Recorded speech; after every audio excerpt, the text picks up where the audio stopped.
Hello everyone, exam वारी में आप सभी का स्वागत है। दोस्तों, बिहार दरोगा के प्रैक्टिस सेट को आगे बढ़ाते हुए आज हम इस वीडियो में रुक्मिणी प्रकाशन के प्रैक्टिस सेट नंबर 11 के प्रश्नों को देखेंगे। इसके पहले की वीडियो हम इसके 10 सेट को कर चुके हैं। अगर आपने वो वीडियो नहीं देखी है तो प्लीज चैनल पर जाके देख सकते हैं। और अगर आप इसका पीडीएफ चाहते हैं तो ज्वाइन कीजिए हमारे टेलीग्राम चैनल को, जिसका लिंक आपको डिस्क्रिप्शन बॉक्स या कमेंट बॉक्स में मिल जाएगा। तो चलिए शुरू करते हैं। आज का पहला प्रश्न है, अलेक्जेंडर दी ग्रेट के नाम से प्रसिद्ध सिकंदर भारत में कुल कितने महीने तक रहा? सिकंदर भारत में कुल कितने महीने तक? इसका राइट आंसर हो जाएगा ऑप्शन बी, 19 महीने तक रहा था। ऑप्शन बी इसका करेक्ट आंसर हो जाएगा। अच्छा, सिकंदर ने भारत पर आक्रमण कब किया था? तो 326 ईसा पूर्व में आक्रमण किया था। सिकंदर ने 326 ईसा पूर्व में हाइडे स्पीच, ध्यान रखिएगा, हाइडे स्पीच के युद्ध में पोरस को हराया था। किसे? पोरस को हराया था। और ये जो हाइडे स्पीच का युद्ध है ये झेलम नदी के किनारे, किस नदी के किनारे? झेलम नदी के किनारे हुआ था। इसलिए इस युद्ध को झेलम का युद्ध भी कहा जाता है। इंपॉर्टेंट है, ध्यान रखिएगा। एक प्रश्न और बनता है, सिकंदर के भारत पर आक्रमण के समय मगध का राजा कौन था? मगध का राजा उस समय कौन था? तो घनानंद था। ये भी ध्यान रखिएगा। अच्छा, सिकंदर का जन्म कहाँ हुआ था? तो 356 ईसा पूर्व में ग्रीस में हुआ था। और इसकी मृत्यु पूछी जाती है, इसकी मृत्यु जो है 323 ईसा पूर्व में बेबीलोन में हुआ था। ये सब ध्यान रखिएगा, इंपॉर्टेंट है। आगे बढ़ते हैं। सप्तरथ मंदिर का निर्माण पल्लव नरेश नरसिंह वर्मन प्रथम ने कहां पर करवाया था? सप्तरथ मंदिर का निर्माण किसने करवाया? तो पल्लव नरेश नरसिंह वर्मन प्रथम ने करवाया था। इंपॉर्टेंट है, इसको भी ध्यान रखिएगा। और ये कहां पे करवाया था? तो ऑप्शन ए इसका करेक्ट आंसर हो जाएगा, महाबलीपुरम में। और ये कहां पे है, किस राज्य में? तो ये तमिलनाडु राज्य में। ये भी ध्यान रखिएगा, इंपॉर्टेंट है।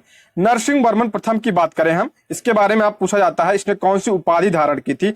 तो इसने वातापी कोंड और महामल्ल की उपाधि धारण की थी। दोनों ध्यान रखिएगा, महामल्ल और वातापी कोंड की उपाधि धारण की थी किसने? नरसिंह वर्मन प्रथम ने। ठीक है, इंपॉर्टेंट है, ध्यान रखिएगा। अब पल्लव वंश की स्थापना किसने की थी? तो सिंह विष्णु ने की थी। ये भी ध्यान रखिएगा। आगे बढ़ते हैं। भारत में मुस्लिम राज का संस्थापक मोहम्मद गौरी को माना जाता है। किसे माना जाता है? मोहम्मद गौरी को माना जाता है। परंतु भारत में स्वतंत्र मुस्लिम राज का संस्थापक क्या माना जाता है? किसे? तो इसका राइट आंसर हो जाएगा ऑप्शन ए, कुतुबुद्दीन ऐबक को भारत में स्वतंत्र मुस्लिम राज्य का संस्थापक माना जाता है। अगर वैसे पूछा जाए तो मोहम्मद गौरी, लेकिन अगर स्वतंत्र मुस्लिम राज्य का पूछे कौन संस्थापक था तो कुतुबुद्दीन ऐबक था। कुतुबुद्दीन ऐबक ने 1206 में गुलाम वंश की स्थापना की थी, ध्यान रखिएगा। और हम मोहम्मद गौरी की बात करें, मोहम्मद गौरी भारत पर आक्रमण कब किया था? तो आपका 1175 में पहली बार इसने आक्रमण किया था। और 1191 में ध्यान रखिएगा और 1192 में तराइन का प्रथम युद्ध और तराइन का द्वितीय युद्ध किसके बीच हुआ था? तो पृथ्वीराज चौहान और मोहम्मद गौरी के बीच होता। पहले में पृथ्वीराज चौहान विजय हुआ, दूसरे में मोहम्मद गौरी विजय हुआ था। ठीक है, आगे बढ़ते हैं। मुगल काल में सर्वाधिक मनसबदार किसके शासन काल में था? मुगल काल में सर्वाधिक मनसबदार किसके समय में? तो ये आपका औरंगजेब के समय में। ऑप्शन ए इसका करेक्ट आंसर हो जाएगा। ये प्रश्न और बनता है, सर्वाधिक हिंदू मनसबदार किसके समय में? तो ये भी औरंगजेब के समय में सर्वाधिक हिंदू मनसबदार थे। अच्छा, ये मनसबदार प्रणाली की शुरुआत किसने की थी? तो अकबर ने किया था। किसने? अकबर ने किया था। और इसका मतलब होता है पद या रैंक। ठीक है, मनसबदार का मतलब होता है पद या रैंक। इसकी शुरुआत अकबर ने की थी। ठीक, आगे बढ़ते हैं।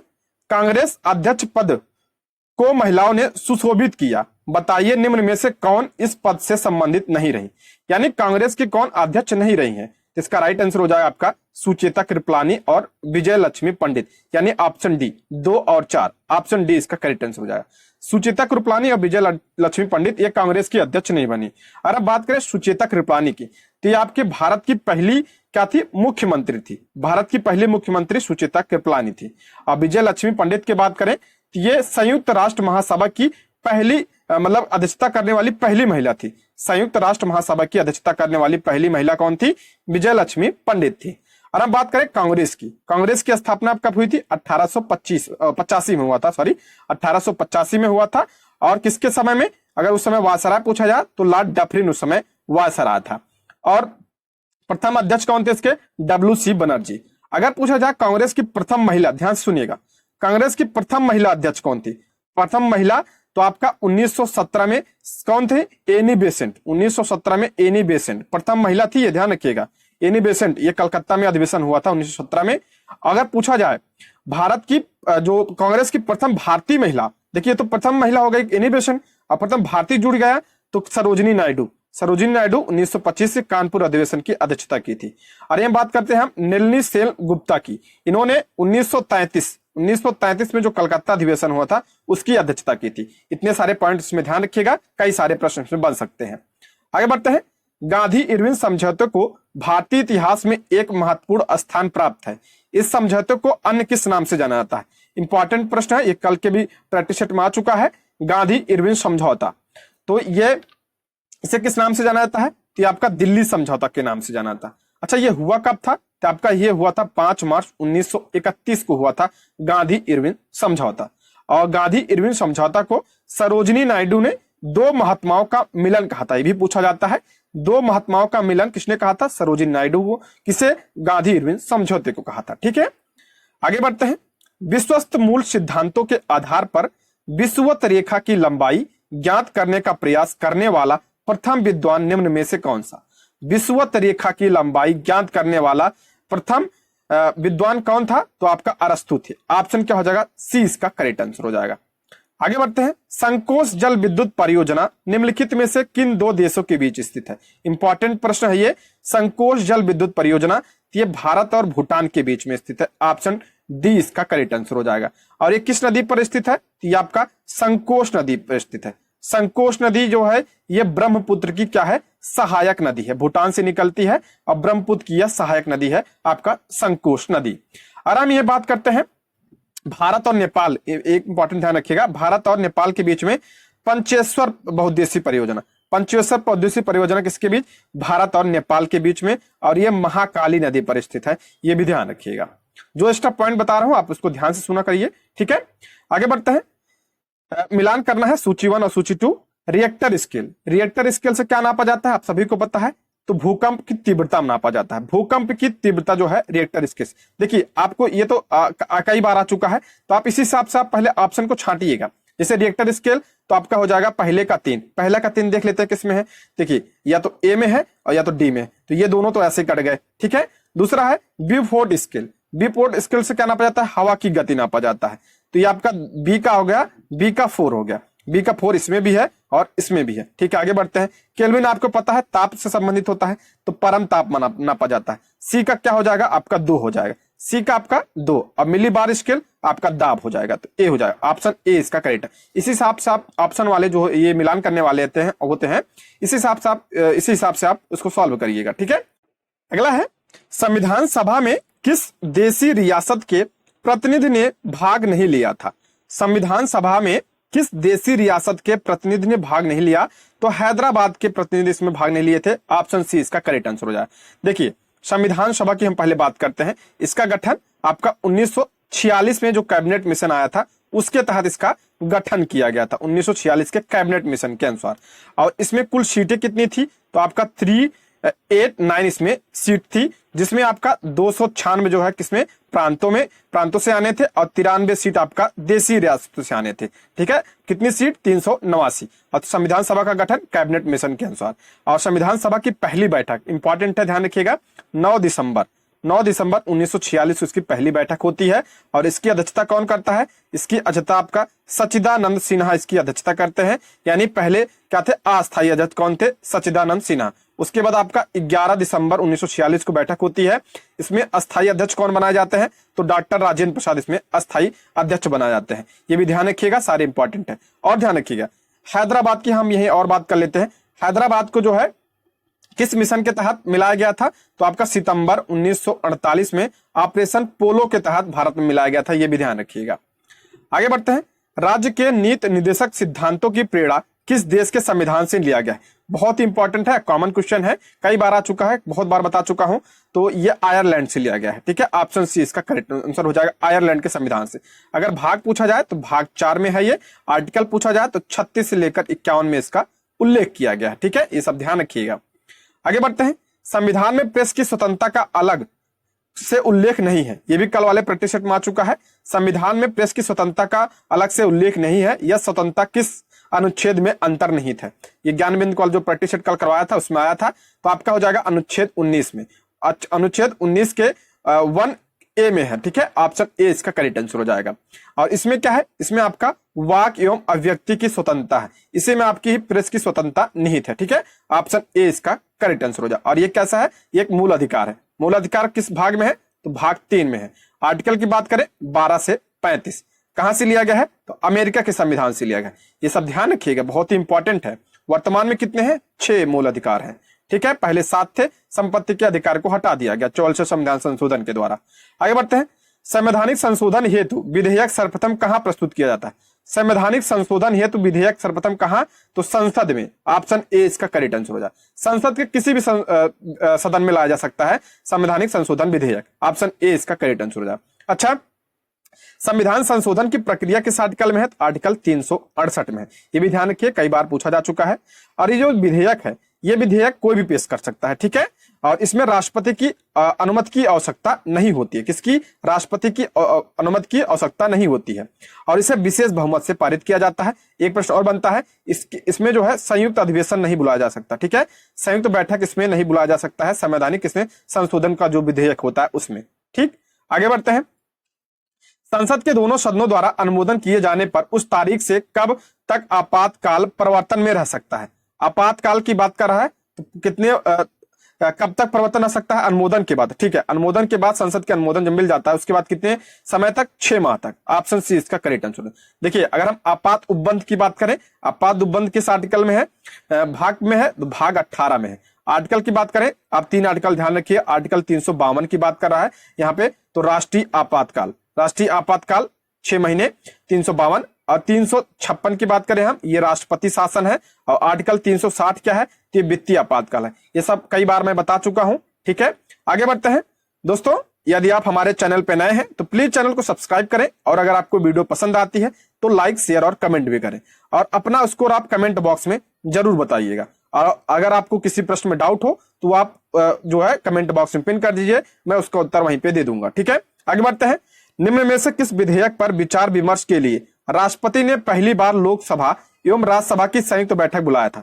पहली बार संयुक्त बैठक कब बुलाई गई थी, तो आपका दहेज निषेध विधेयक 1961 में बुलाई गई थी। इसमें ये जो है पहली संयुक्त बैठक बुलाई गई थी दहेज निषेध विधेयक में, ठीक है, इंपॉर्टेंट है।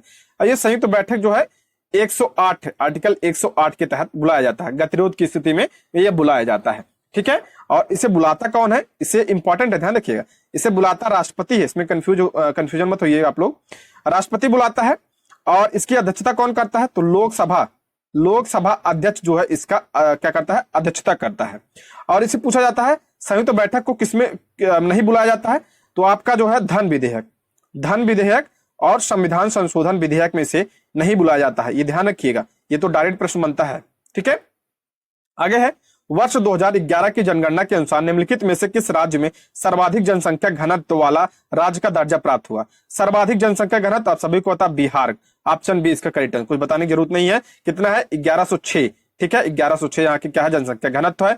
और सबसे कम किसका है, तो अरुणाचल प्रदेश का कितना, 17 है। अगर यही यूटी की बात करें, सबसे अधिक कितना है, तो दिल्ली का 11,297 है, ठीक है। आगे बढ़ते हैं। विश्व विकास रिपोर्ट निम्न में से किस निकाय का वार्षिक प्रकाशन है। विश्व विकास रिपोर्ट यानी वर्ल्ड डेवलपमेंट रिपोर्ट किसके द्वारा, तो आपका विश्व बैंक के द्वारा जारी किया जाता है, ऑप्शन बी इसका राइट आंसर हो जाए। हम विश्व बैंक की बात करें, इसका गठन आपका कब हुआ था, 1944 में। और ये इसका मुख्यालय कहाँ है, तो वाशिंगटन डीसी में इसका क्या है, मुख्यालय है। और ये अंतरराष्ट्रीय मुद्रा कोष यानी IMF की बात करें, इसका भी मुख्यालय कहाँ पे है, तो ये भी वाशिंगटन डीसी में इसका मुख्यालय है। संयुक्त राष्ट्र विकास कार्यक्रम की बात करें, इसका मुख्यालय आपका न्यूयॉर्क में है, ठीक है। और अंकटाड का मुख्यालय कहाँ पे है, तो ये जिनेवा में है मुख्यालय, ध्यान रखिएगा। स्टैटिक जीके से बिहार दरोगा में बहुत सारे प्रश्न बनते हैं। अगला है, मुद्रास्फीति सिद्धांत तब उत्पन्न होता है जब, मुद्रास्फीति सिद्धांत कब उत्पन्न होता है, तो ऑप्शन सी इसका करेक्ट आंसर हो जाएगा, जब मुद्रा का विनिमय दर क्या होता है, गिर जाता है, तब क्या है, मुद्रास्फीति, ऑप्शन सी इसका सही जवाब हो जाएगा, ठीक। आगे बढ़ते हैं। इसमें भी सुमेलित करना है, नहीं, इसमें पूछ रहा है निम्नलिखित में से कौन सुमेलित नहीं है, ठीक, लेते कर दिया है। और बिक्री कर कौन लगाता है, राज्य सरकार, ठीक है। आयकर राज्य सरकार नहीं, ठीक है, आयकर जो है कौन, केंद्र सरकार लगाता है, बाद में राज्यों में बंटवारा करता है। अब बाकी एक्साइज ड्यूटी केंद्र सरकार, और चुंगी म्युनिसिपल कॉर्पोरेशन, ऑप्शन क्या हो जाएगा, बी इसका करेक्ट आंसर हो जाएगा, आयकर, ठीक है। अगला, अप्रत्यक्ष कर से क्या आशा है, अप्रत्यक्ष कर, तो इससे क्या है आशा है, ऑप्शन ए, करदाता और सरकार के बीच कर के संदर्भ में कोई सीधा संबंध नहीं होता, इसलिए अप्रत्यक्ष कर कहा जाता है। जैसे आपका जीएसटी, जीएसटी क्या है? अप्रत्यक्ष कर है। और आयकर क्या है? आपका प्रत्यक्ष कर है। ये सब ध्यान रखिएगा। आगे बढ़ते हैं। विश्व के बच्चों का भविष्य किसके द्वारा प्रकाशित किया जाता है? विश्व के बच्चों का भविष्य जो है किसके द्वारा प्रकाशित किया जाता है? तो आपका हो जाएगा ऑप्शन डी, उपयुक्त सभी, यानी विश्व स्वास्थ्य संगठन। इसका हेडक्वार्टर कहाँ है? जिनेवा, स्विट्जरलैंड में। यूनेस्को की बात करते हैं, सॉरी यूनिसेफ, यूनिसेफ कहाँ पे है? तो न्यूयॉर्क में। और द लाइसेंट, ये तीनों ध्यान रखिएगा। ऑप्शन डी इसका राइट आंसर हो जाएगा। आगे बढ़ते हैं। निवेश निर्गत विश्लेषण प्रायः कहलाता है। निवेश निर्गत विश्लेषण क्या कहलाता है? तो ऑप्शन क्या हो जाएगा? ए इसका राइट आंसर हो जाएगा। लागत लाभ विश्लेषण, ऑप्शन ए इसका करेक्ट आंसर हो जाएगा। हालांकि सरकार ने बीमा व्यवसाय के नियमन के लिए गठन किया। सरकार ने बीमा व्यवसाय के नियमन के लिए गठन किसका किया है? तो आपका हो जाएगा ऑप्शन सी, इंश्योरेंस नियामक एवं विकास प्राधिकरण को, यानी इरडा जिसे कहते हैं, IRDA, इरडा का गठन किया था। किसके लिए? बीमा व्यवसाय के लिए, बीमा के नियमन के लिए इसका गठन किया गया। इसका गठन आपका 1999 मल्होत्रा समिति की सिफारिश पर किया गया। और इरडा को अप्रैल 2000 में, अप्रैल ध्यान रखिएगा, अप्रैल सन 2000 में इसे वैधानिक निकाय के रूप में शामिल किया गया। ठीक है, इसको ध्यान रखिएगा, इंपॉर्टेंट है। और इसका मुख्यालय कहाँ पे? हैदराबाद में इसका मुख्यालय है। और ये बीमा से संबंधित है। ठीक है, आगे बढ़ते हैं। निम्नलिखित में से समय का मात्रक नहीं है। समय का मात्रक कौन सा नहीं है? तो आप सभी को पता, प्रकाश वर्ष जो है किसका मात्रक है? तो ये आपका दूरी का मात्रक है। ठीक है, दूरी का मात्रक। बाकी अधिवर्ष और चंद्रमा ये सब किसके हैं? समय के मात्रक है। आगे बढ़ते हैं। पिंड का भार शून्य नहीं होगा। पिंड का भार शून्य नहीं होगा कब? तो आपका कृषि घर्षणहीन सतह पर। ठीक है, इससे कोई संबंध नहीं है। ऑप्शन डी इसका राइट आंसर है, घर्षण। ठीक है, घर्षणहीन संबंध, घर्षणहीन सतह पर। आगे बढ़ते हैं। किसी पदार्थ का वह केंद्र जहां उसका संपूर्ण भार प्रभावी होता है। किसी पदार्थ का वह केंद्र जहां उसका संपूर्ण भाग प्रभावी होता है, तो कहां पे? गुरुत्व केंद्र पर। ठीक है, ऑप्शन डी इसका राइट आंसर हो जाएगा। आगे बढ़ते हैं। एक ठोस वस्तु को द्रव में पूर्णतः क्या होता है? डुबोया जाता है, तो उसका भार कम प्रतीत होता है। इस वस्तु का ऊर्ध्वबल निम्न में से किस पर निर्भर करता है? तो ये आपका जो ठोस वस्तु है उसके घनत्व पर। ठीक है, ऑप्शन क्या हो जाएगा? डी इसका करेक्ट आंसर हो जाएगा। आगे बढ़ते हैं। निम्न कथनों में से सही कथन का चुनाव कीजिए। सही कथन कौन होता है? पहले देख लेते हैं। खसरा जीवाणु से होता है? नहीं, खसरा जो है ये मीजल्स वायरस से होता है, जीवाणु से नहीं, यानी बैक्टीरिया से नहीं होता, जीवाणु से नहीं होता है, बैक्टीरिया से नहीं। ये किससे होता है? वायरस से होता है, विषाणु से होता है। किससे? विषाणु से, मीजल्स वायरस से होता है। अब मलेरिया प्लाज्मोडियम से होता है, सही बात है। अब मलेरिया का मादक मतलब सॉरी वाहक क्या होता है? तो वाहक मच्छर होता है आपका मादा एनोफिलीज। टाइफाइड की बात करें तो ये जीवाणु यानी बैक्टीरिया से होता है, ये भी सही है। और कुष्ठ रोग ये विषाणु से नहीं होता है, तो ये आपका किससे होता है? ये भी आपका बैक्टीरिया से होता है। ठीक है, कुष्ठ रोग बैक्टीरिया से होता है, वायरस से नहीं होता है। तो आपका हो जाएगा 3 और 4, सॉरी 2 और 3, 2 और 3 किसमें? ऑप्शन बी इसका राइट आंसर हो जाएगा, 2 और 3। आगे बढ़ते हैं। 1 ग्राम ईंधन के जलने से मुक्त उष्मा को क्या कहा जाता है? 1 ग्राम ईंधन को जलाने पर मुक्त जो उष्मा होती है उसे उष्मीमान कहा जाता है। ऑप्शन क्या हो जाएगा? डी इसका राइट आंसर हो जाएगा। अगला है। मोटर वाहन के पीछे का दृश्य देखने के लिए किस दर्पण का प्रयोग कई बार आ चुका है? उत्तल दर्पण का प्रयोग किया जाता है, आप सभी को पता है, साइड मिरर में। अगर ये हेडलैम्प की बात करें, हेडलैम्प में अवतल दर्पण का प्रयोग किया जाता है। अगला है। प्रकाश का रंग निश्चित किया जाता है। प्रकाश का रंग निश्चित किया जाता है, ये भी कल वाले प्रैक्टिस सेट में आ चुका है, तरंगदैर्घ्य के द्वारा। सर्वाधिक तरंगदैर्घ्य किसका होता है? तो लाल रंग का सर्वाधिक तरंगदैर्घ्य होता है। आगे बढ़ते हैं। निम्नलिखित में से कौन विद्युत का सबसे खराब चालक है? विद्युत का सबसे खराब चालक कौन सा है? तो कार्बन है। और सबसे अच्छा चालक कौन सा माना जाता है? तो आपका चांदी माना जाता है। ठीक है, खराब कार्बन इसमें। बाकी एल्युमिनियम, कॉपर, आयरन सभी क्या है? विद्युत के चालक है। आगे, एक शुष्क सेल में कौन सी ऊर्जा पाई जाती है? ये भी कई सारे प्रैक्टिस सेट में आ चुका है। इसमें कई सारे प्रश्न जो है रिपीट हो रहे हैं, इसलिए आप डेली प्रैक्टिस सेट करिएगा, इससे आपको बहुत फायदा होगा। तो शुष्क सेल की बात करें, इसमें रासायनिक। ठीक है, ऑप्शन सी रासायनिक ऊर्जा होती है इसमें। अला हाइड्रोजन बम किस सिद्धांत पर आधारित है? हाइड्रोजन बम किस सिद्धांत पर? तो आपका ये परमाणु संलयन पर आधारित, नाभिकीय संलयन। तो हो जाएगा आपका ऑप्शन डी इसका राइट आंसर हो जाएगा। अनियंत्रित श्रृंखला अभिक्रिया पर आधारित होता है, नाभिकीय संलयन पर आधारित होता है। ऑप्शन डी इसका राइट आंसर हो जाएगा। ठीक, आगे बढ़ते हैं। टेलीविजन सिग्नल एक विशिष्ट दूरी के बाद समांतर टीवी सेट द्वारा ग्रहण नहीं किए जाते, कारण है किसकी वजह से होता है? तो आपका हो जाएगा पृथ्वी की वक्रता की वजह से होता है। ऑप्शन डी इसका राइट आंसर हो जाएगा। ठीक, आगे बढ़ते हैं। वह सबसे छोटा कण जिसमें उस तत्व के सभी गुण विद्यमान होते हैं, वह सबसे छोटा कण जिसमें उस तत्व के सभी गुण विद्यमान होते हैं, वो कौन सा होता है? परमाणु कहलाता है। ऑप्शन ए इसका राइट आंसर हो जाएगा। अला आधुनिक आवर्त सारणी किसके नियम पर आधारित है? सभी को पता है, मोस्टली के नियम पर। आप ऑप्शन बी इसका राइट आंसर हो जाएगा। अला हाइड्रोजन के रेडियोधर्मी समस्थानिक कौन है? रेडियोधर्मी समस्थानिक कौन सा हाइड्रोजन का? तो आपका ट्रिटियम हो जाएगा। ऑप्शन डी इसका राइट आंसर हो जाएगा। आगे बढ़ते हैं। हैबर की प्रक्रिया किसके विनिर्माण में प्रयुक्त होती है? हैबर की प्रक्रिया आपने क्लास 9 10th में पढ़ा होगा, किसमें? अमोनिया। ऑप्शन क्या हो जाएगा? डी इसका राइट आंसर हो जाएगा। आगे बढ़ते हैं। रस्ट यानी जंग की रासायनिक संरचना लगभग है कौन सी? आपका option C 2Fe2O3 into 3H2O। Option क्या हो जाएगा? सी इसका करेक्ट आंसर हो जाएगा। अला है पेंसिल का लेड। पेंसिल का लेड किसका होता है? तो आप सभी को होता है, ग्रेफाइट का होता है। ऑप्शन ए इसका राइट आंसर हो जाएगा। अला कास्टिक सोडा का रासायनिक नाम, इंपॉर्टेंट है, कई बार आ चुका है। कास्टिक सोडा एक कॉमन क्वेश्चन है, तो आपका हो जाएगा NaOH। NaOH इसे क्या कहा जाता है? Sodium hydroxide. क्या? सोडियम हाइड्रोक्साइड, नाम भी ध्यान रखिएगा। और NaCl की बात करें तो आपका नमक, सोडियम क्लोराइड। और Na2CO3, Na2CO3 क्या है? तो आपका ये धावन सोडा है, जिसे आप सोडियम कार्बोनेट कहते हैं। और NaHCO3 क्या होता है? सोडियम बाइकार्बोनेट, इसे आप मीठा सोडा कहते हैं। ध्यान रखिए, कास्टिक सोडा हो गया, ये मीठा सोडा हो गया, और ये आपका धावन सोडा हो गया, ये ध्यान रखिएगा। अगला, चूना पत्थर का रासायनिक नाम क्या है? चूना पत्थर का आपका हो जाएगा CaCO3 यानी कैल्शियम कार्बोनेट। ऑप्शन ए इसका राइट आंसर हो जाएगा। ठीक, आगे बढ़ते हैं। जीव कोशिका पादप कोशिका से भिन्न होती है क्योंकि उसमें, जीव कोशिका जो है पादप कोशिका से भिन्न क्यों होती है? क्योंकि उसमें क्या होता है? कोशिका भित्त नहीं होती है। जीव कोशिका में कोशिका भित्त नहीं पाई जाती है, और हरित लवक भी नहीं पाया जाता है, और होमोग्लोबिन होते हैं। तो तारक ये पादप कोशिका, तो ऑप्शन हो जाएगा 1 2 4 ऑप्शन डी इसका करेक्ट आंसर हो जाएगा। ठीक है, होमोग्लोबिन आप सभी को पता है, जीव में पाया जाता है, और कोशिका भित्त नहीं पाई जाती है। अगला है, विश्व युवा कौशल दिवस दुनिया भर में कब मनाया जाता है? विश्व युवा कौशल की बात कर रहा है यहाँ पे, तो आपका हो जाएगा, ये कब मनाया जाता है? 15 जुलाई को मनाया जाता है। ऑप्शन बी इसका राइट आंसर है। एक है अंतरराष्ट्रीय युवा दिवस। अंतरराष्ट्रीय युवा दिवस 12 अगस्त को मनाया जाता है। कब? 12 अगस्त को। और एक है राष्ट्रीय युवा दिवस। राष्ट्रीय युवा दिवस आपका 12 जनवरी को मनाया जाता है। ये सब ध्यान रखिएगा। आगे बढ़ते हैं। ये मैथ का प्रश्न है, इसका PDF आप टेलीग्राम से ले लीजिएगा, वहां से इसका सॉल्व मिल जाएगा आपको। आगे बढ़ते हैं। खाद्य पदार्थ को हम किस इकाई में माप सकते हैं? खाद्य पदार्थ को आप सभी को पता है कैलोरी में नापते हैं ना। ऑप्शन ए इसका राइट आंसर हो जाएगा। आगे बढ़ते हैं। निम्नलिखित में से कौन विटामिन ए का समृद्ध स्रोत है? विटामिन ए का सर्वाधिक किसमें? तो गाजर में। ऑप्शन डी इसका राइट आंसर हो जाएगा। गाजर में कौन सा? कैरोटीन पाया जाता है। ऑप्शन ए बी इसका करेक्ट आंसर है, सॉरी बी। ठीक है, गाजर में पाया जाता है।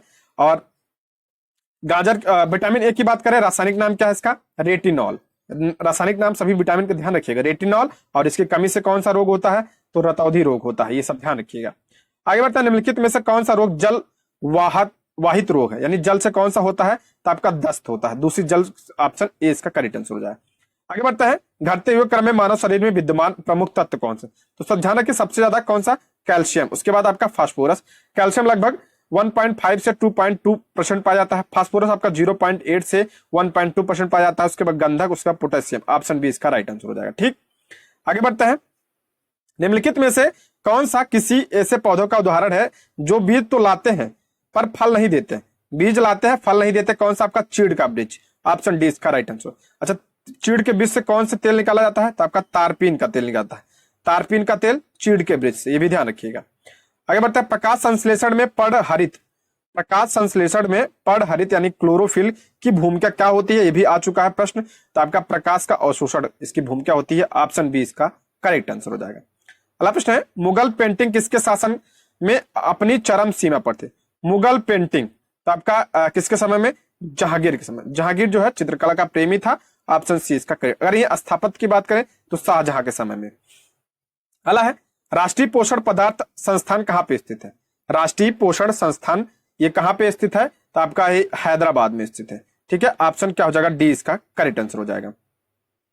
और इसकी स्थापना 1958 में हुई थी। ठीक है, निम्नलिखित में से कौन सा कर्नाटक संगीत का प्रकार नहीं है? कर्नाटक संगीत का प्रकार कौन सा नहीं है? टप्पा नहीं। ऑप्शन क्या हो जाएगा? डी इसका करेक्ट आंसर हो जाएगा। दोस्तों, कभी कभी जल्दबाजी में किसी प्रश्न का उत्तर गलत हो जाता है, तो उसका उत्तर मैं कमेंट बॉक्स में पिन कर देता हूं, तो आप लोग एक बार कमेंट बॉक्स को जरूर चेक कर लिया करिए। ठीक है, जिससे आपका नुकसान ना हो। आगे बढ़ते हैं। इनमें से कौन सितार वादन से जुड़े नहीं है? सितार वादक कौन सा नहीं है इसमें? तो आपका हो जाएगा उस्ताद अलाउद्दीन खान नहीं है, यह आपका सरोद वादक है। ठीक है, सरोद वादक थे। बाकी अमीर खुसरो, रविशंकर, निखिल बनर्जी, ये सब सितार वादन से जुड़े हैं। ठीक है, स्ट्रेटेजी का प्रश्न है। अला बौद्ध धर्म की स्थापना कब हुई थी? बौद्ध धर्म की स्थापना आपकी 6वीं शताब्दी ईसा पूर्व में हुई थी। ऑप्शन ए इसका करेक्ट आंसर है। किसने? बुद्ध जी ने की थी। बुद्ध जी का जन्म कब हुआ था? 563 ईसा पूर्व में बुद्ध जी का जन्म हुआ था, लुम्बिनी नेपाल में। मृत्यु की बात करें 483 ईसा पूर्व में, कहां पे? कुशीनगर में। अब बुद्ध ने अपना पहला उपदेश कहां दिया था? तो सारनाथ में। कहां पे? सारनाथ में दिया था। अब पहले उपदेश को क्या कहा जाता है? धर्म चक्र प्रवर्तन कहा जाता है। क्या? धर्म चक्र प्रवर्तन कहा जाता है पहले उपदेश को। सर्वाधिक उपदेश कहां पे? श्रावस्ती में। कहां पे? श्रावस्ती में सर्वाधिक उपदेश।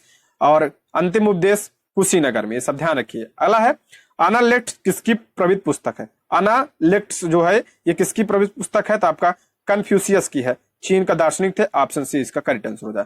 अगला है भारत में अभी कुल कितने हाई कोर्ट है यानी उच्च न्यायालय है? तो आपका 25 है। ऑप्शन क्या हो जाएगा? सी इसका करेक्ट आंसर हो जाए 25।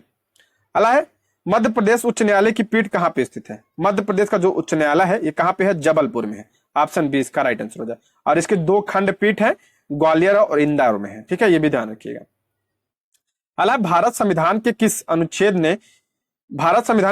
ने हिंदी यानी देवनागरी लिपि में को भारत की राजभाषा के रूप में, हिंदी को भारत की राजभाषा किस आर्टिकल में? आर्टिकल 343 में। इंपॉर्टेंट है, ध्यान रखिएगा। और एक है हिंदी दिवस। हिंदी दिवस कब मनाया जाता है? 14 सितंबर को मनाया जाता है। ठीक है, आगे बढ़ते हैं। मिलान करना, इसमें भी उत्सव दिया है। तमिलनाडु कौन सा मनाया जाता है? तमिलनाडु पोंगल मनाया जाता है। पश्चिम बंगाल में कौन सा मनाया जाता है? तो पश्चिम बंगाल में डोल पूर्णिमा।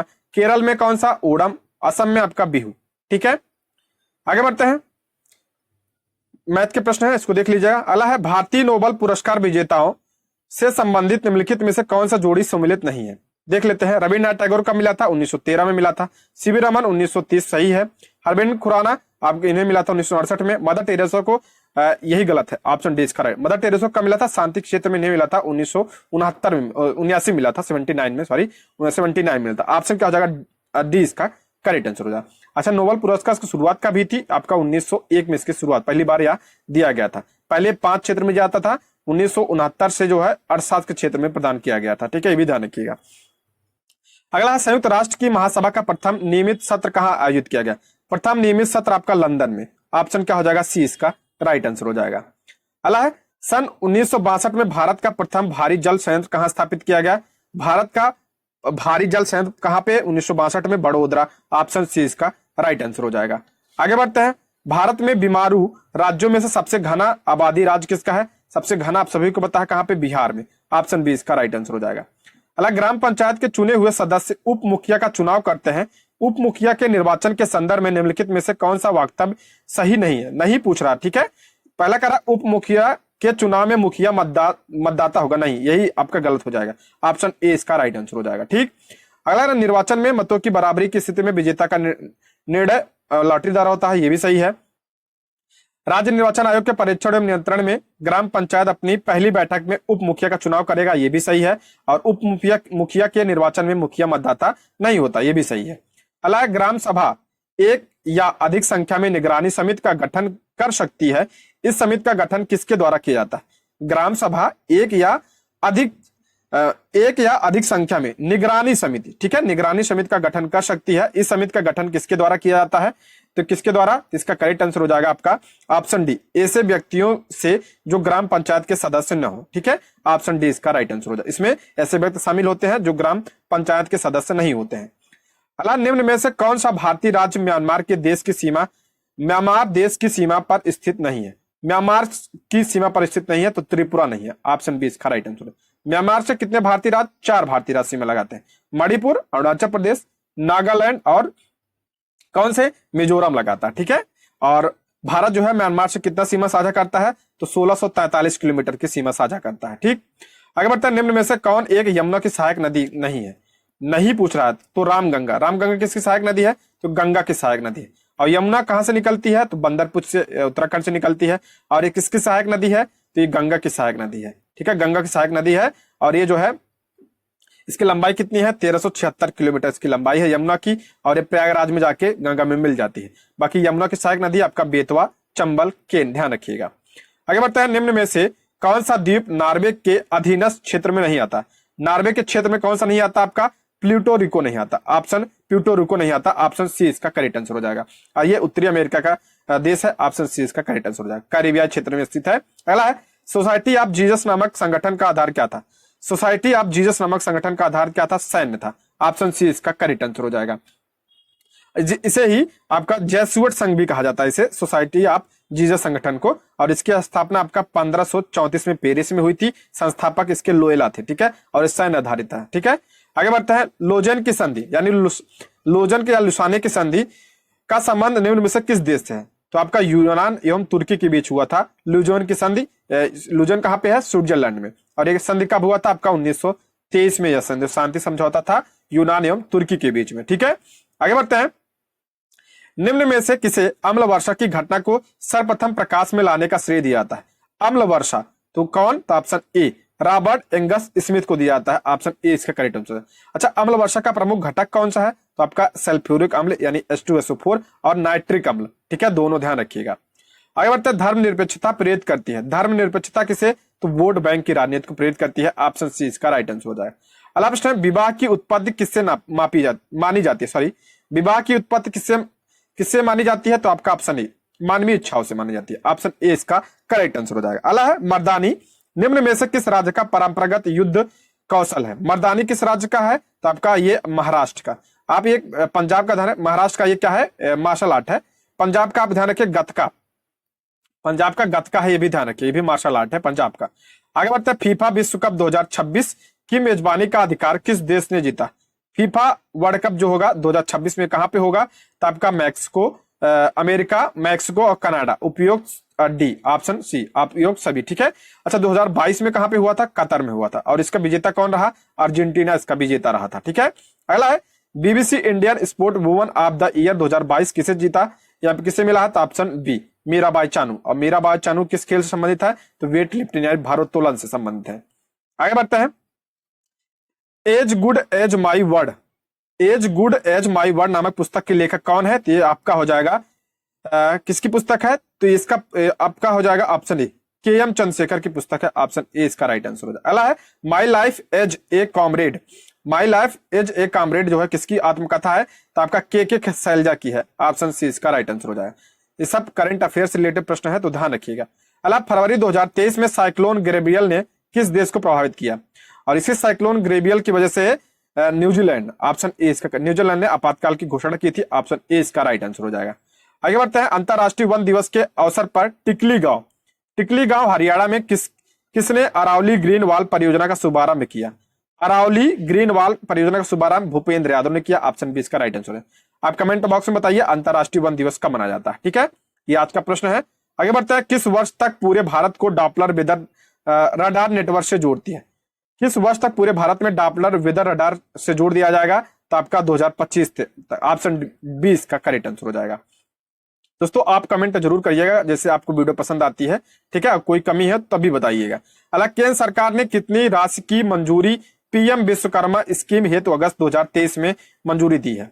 पीएम विश्वकर्मा, ठीक है, कितना? तो आपका 13,000 करोड़। ऑप्शन क्या हो जाएगा? सी इसका करेक्ट आंसर हो जाएगा। पीएम विश्वकर्मा योजना जो है इसकी शुरुआत आपका 17 सितंबर 2023 को प्रधानमंत्री नरेंद्र मोदी ने किया था। आगे बढ़ते हैं, विश्व महिला मुक्केबाजी चैंपियनशिप 2023 में 75 किलोग्राम में किसने स्वर्ण जीता है? विश्व महिला मुक्केबाजी चैंपियनशिप में किसने जीता है? तो लवलीना बोरगोहेन ने जीता है। ऑप्शन ए इसका करेक्ट आंसर हो जाएगा।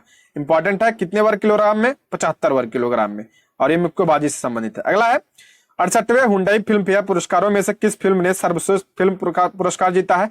सर्वश्रेष्ठ फिल्म का पुरस्कार जीता आपका गंगूबाई काठियावाड़ी ने। ऑप्शन बी इसका राइट आंसर हो जाएगा।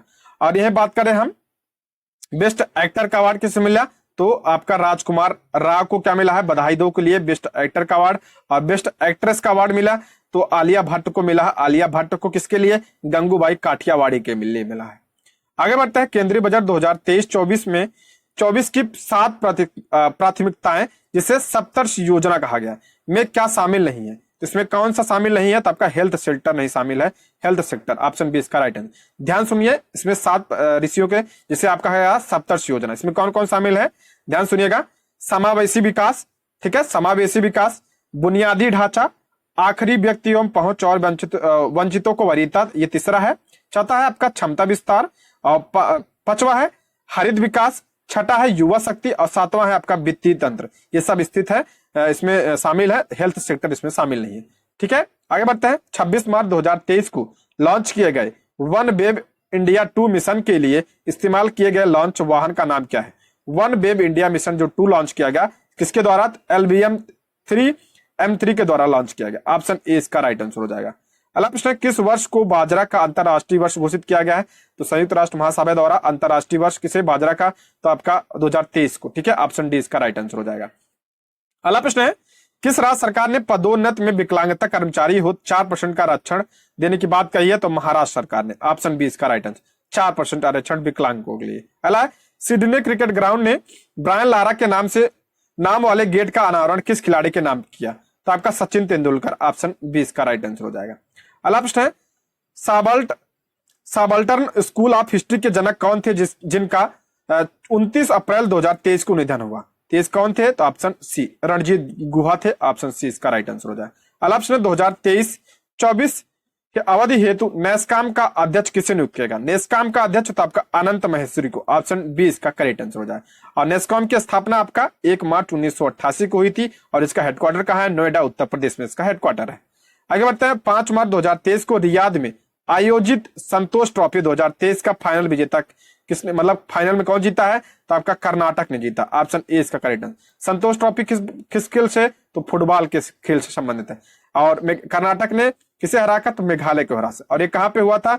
तो रियाद में किंग फहद स्टेडियम में इसका आयोजन किया गया था। ध्यान रखिए, काफी इंपॉर्टेंट है, कई सारे एग्जाम में पूछा जा चुका है। दोस्तों ये रहे आज के प्रश्न। Thank you for watching.